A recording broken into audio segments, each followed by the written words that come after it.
Pemirsa, personil Kodim Lahat diterjunkan ke lokasi banjir bandang di 3 kecamatan yang terdampak cukup berat dalam kejadian banjir bandang di Kabupaten Lahat pada Kamis pagi.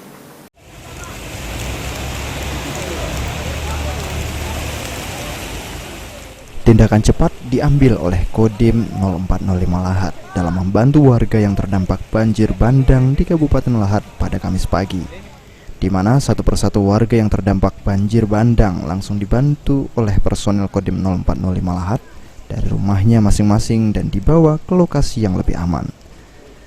Sementara itu, salah satu anggota Kodim 0405 Lahat yang melaporkan jika banjir bandang di Lahat hampir setinggi pinggang orang dewasa, sehingga sangat membahayakan warga, khususnya anak kecil. Dampak dari banjir di wilayah Merapi, Desa Sukacinta, Kecamatan Merapi Barat. Kondisi saat ini air masih menggenangi rumah-rumah warga setinggi pinggang orang dewasa, kurang lebih 1 meter. Terima kasih, itu saja yang dapat kami laporkan. Selamat siang. Sampai berita ini diturunkan, petugas TNI Kodim 0405 Lahat terus membantu warga yang terdampak dari banjir bandang. Firman Hidayat, PAL TV.